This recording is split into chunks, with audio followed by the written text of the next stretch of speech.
I want to welcome everyone to the Learning Clinic on CKLU 96.7 FM. This is your host, Bob Kerwin. And today we have another one of our hockey shows with After the Whistle. And in the studio with me today, I've got the president of the Nickel District Hockey League, Joe McColeman. And Joe's going to talk to us about just about everything we ever wanted to know about the Nickel District Hockey League and rep hockey in the Sudbury area. Joe and I go back a long way. My son played on Joe's team a number of years ago, and we've been in hockey for quite a bit of time in the Sudbury area. So I think hockey has changed a little bit from in the past, but it's still basically the same game that people played on the rinks outdoors. And there's, as we saw at the NDHL Summit, there's really nothing wrong with the game that maybe a little bit of renovation will do. You don't have to completely dismantle the game. There might be some tweaks here and there, but in general, it's still a pretty good sport. So Joe, welcome to Laurentian University. Welcome to CKLU. Oh, thanks, Bob. Joe, just give us an overview of the league. You've been president now for how long? Just a couple of years. Yeah, 2 years. 2 years? Yeah. You've been involved with the league? Yeah, I've been involved probably 20 years. 20 years on the executive as a convener or director or vice president or Would that include all your time as coach? No, that's not minor hockey time really. That's I was doing both at some times though. You know. Okay. So, what is the Nickel District Hockey League? Well, in history, I mean, going back in time, and maybe it's before I was around, but the Nickel District Hockey League was started by the outlying areas of Sudbury. Sudbury Minor had their own system. So when we talk about outlying, we're talking about Garson. I think at one time the original founding members included Coppercliff, Rayside, Nickel Center, Valley East. Those were the primary ones. I mean, at some point, I think Coniston, Capreol, Onaping may have been included. Most of the centers stayed as rep level teams to be involved with the league. Some of them folded their rep teams and went just to house league, say like Onaping or Coniston. Capreol doesn't have any rep teams anymore. But at one time it was promoted, set up to be a conduit for teams to play competition against each other, because Sudbury Minor on their own had their own system.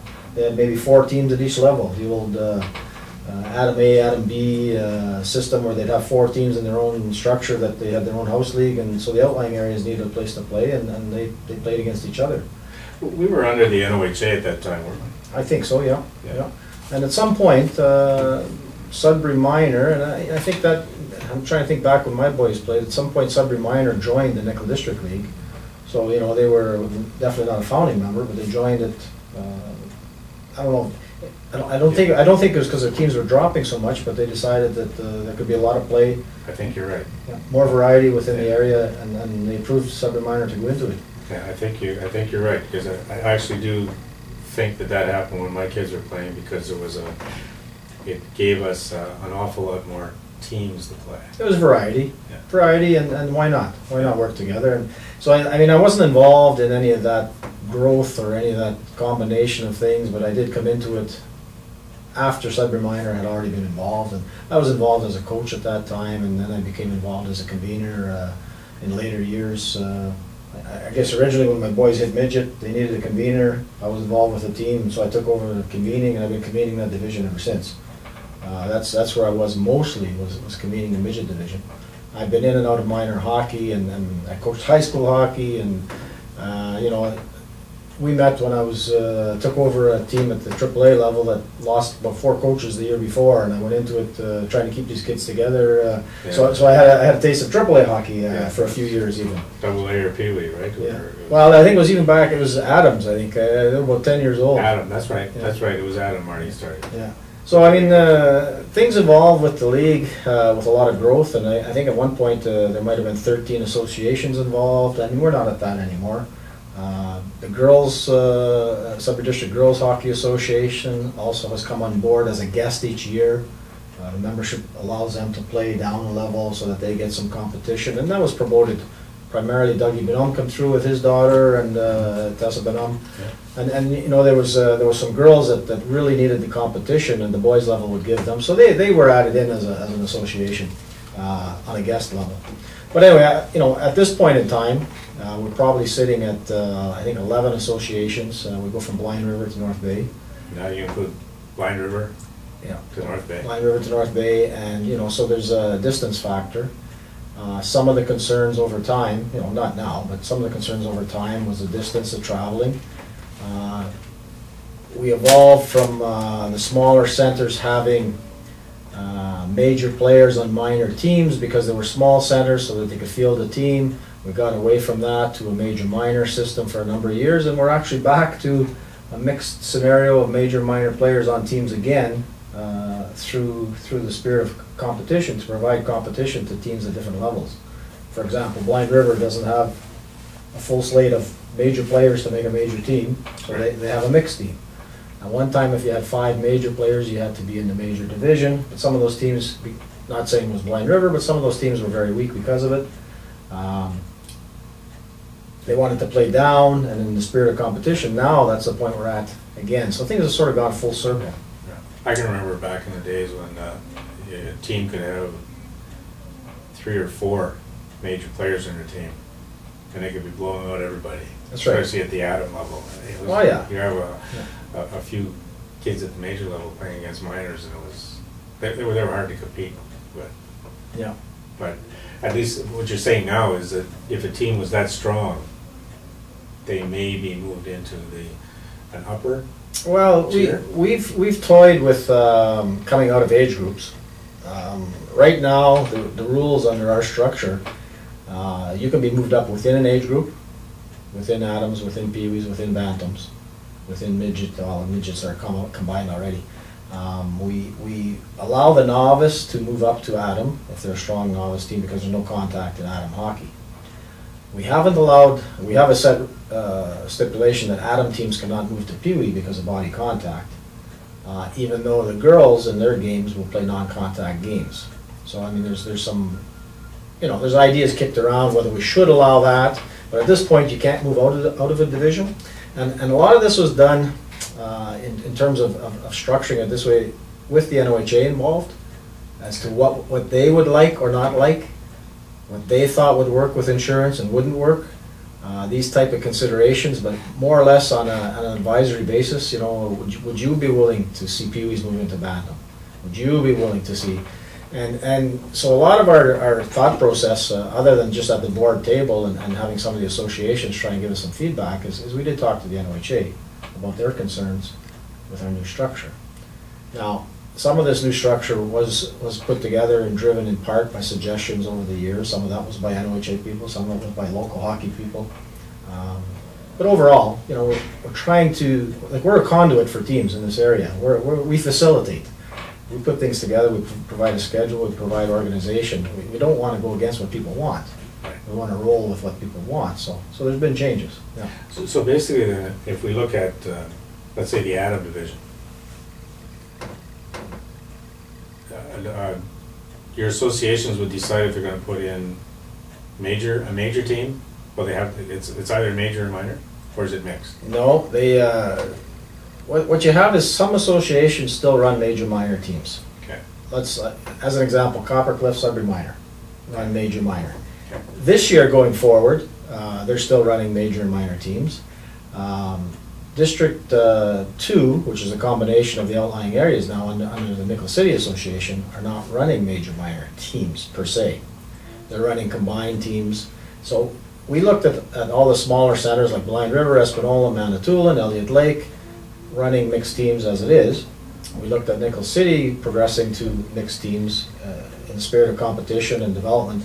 You know, if you're a good enough minor, you'll make the team. We're not going to call it a major team, but you'll be on the Atom AA team. Okay. Okay. So we looked at that. Sudbury Minor and Coppercliff chose to stay in their major minor system, and you know, basically we rolled with that to say that you know, it would work to go back to a system of combined teams. So if Valley East, for example, wanted to put in 2 Atom teams, they'd put in an A team and a B team? At this point, well, last year when Valley East operated as an association on its own, they ran their Adam teams. Actually, I think they stuck to a major minor system last year. So I picked the wrong example. Rayside? Rayside, which has mixed kids, a lot of mixed kids. They would look at their caliber, and they originally they declared where they wanted to play at a May meeting. Well, in May you don't know what your team is going to look like in September, but they declared. Let's say they declared to be a Division I team, which would be the higher caliber team. Come tryouts or come a few games into the season, we tried to go to the rinks as much as we could to watch these teams. If I thought they were a weak team, I would go up to the coach and say, "Would you consider going Division II because you're not strong enough for Division I? Do you think you can develop the kids enough and compete in Division I?" So they could actually. Could they ice two teams? They could ice two teams, sure. So they could ice a Division I and a Division II? That's right, and a lot of associations did do that if they had the enrollment. Okay. And I think to some extent, enrollment increased. Like our teams have gone up. I think we went from, my numbers I might not remember, but I think we went from, say, 57, 58 teams last season to a declared 68 teams this year. So some associations then are looking and saying, well, if we have a team that's not as strong as some years, why not have them as a Division II team? It would be kind of interesting for the Division I team. At least you've got a feeder system in your Division II. If you ever had to bring people up, you're within the same association. Yeah, and like 30 years ago, well, maybe even longer, a midget was a midget, a bantam was a bantam. I mean, we've pigeonholed a lot of kids into certain things by a major minor system locally, and when once a kid makes a team, it's not too often he's not going to make the team, and you're not going to find new kids. So this will encourage, I think, to some extent, well, we hope more kids coming in, but then you've got the other complicating factors like body checking and house league and that sort of thing. That I don't know how it's going to entice kids to come out of non-contact, but so anyway, I think for the smaller centers, it promotes them keeping teams. And that's it's come now into the Nicholas City Association where they're going with that system. Now they will have minor teams at certain levels, which will be elite teams, to sort of progress towards a AAA status at some point. They don't have the cards for that at this point, so they will have a major minor distinction on their elite type players, their higher caliber players. But everybody else will be mixed, and they'll have a AA team, a couple of A teams. Sudbury Minor has toyed with A teams, even though they're AA status, but at some levels they've had A teams over the last few years. So it's, it seems like associations and the climate dictates that you have to consider that type of thing. It kind of addresses that issue of competition. Well, overall we don't like long distance games, for example. Let's say Blind River has a terribly strong team. A lot of times I'll say that's a weak team because they're a small center, but they've had divisions where they've had strong teams because of the mix. You don't want a team going down there getting blown out by 10 goals, and you don't want them coming here to blow out somebody by 10 goals. So it's a long ride. So for competition purposes, we progress to this system, but also for the fact that you can keep more kids in hockey. I mean, your feeder groups, you have to have more feeder groups to keep kids in hockey, and I think overall, rep hockey is losing kids. What's happening? Don't know. It's is it the cost? Is it the population in general? I mean, go out in your street. There's not as many kids on the street even playing outside anymore. Road hockey is dying. Bikes. See kids riding bikes down the street anymore. Times have changed. There's so many things have changed. I think hockey has become victim to a lot of other things, good things and bad things. There's a lot of other things that kids can do other than play hockey. You had some experience at the high school level. I don't want to veer away from the Nickel District League yet because there's a lot of things to talk about, but what did you find with your experience at the high school level? Because that would be midget age, right? Well, at the time, because grade 13 was still in. That's okay, so they were beyond midget. It's a few years ago that I was in there. I was involved with high school for 4 years. It's a different kind of hockey. Yeah, different hockey. We were lucky. We had some fairly good teams. Yeah, no, you guys had a pretty good team the year that my son played for St. Charles. That was the year you guys. We went to All Ontario one year actually, but you know, so we had, but there was a mix of teams from you know, weak caliber to strong caliber.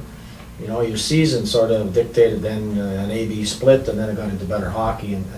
But you know, there's a lot of difference in high school. Less parent involvement, less school involvement. I mean, if you got somebody from the staff to come, that was a good thing. You had them volunteer. But there was years where we didn't really have a staff person. We had to get a retired person to help. And so there's, you know, it's a school sport. The kids go because they want to play. They're not getting pushed to play. But overall, the hockey, I didn't mind the hockey because, like I said, we had some teams that were fairly good, and it was good caliber. And I guess at that point, all the kids have one thing in common, and that's they go to that school.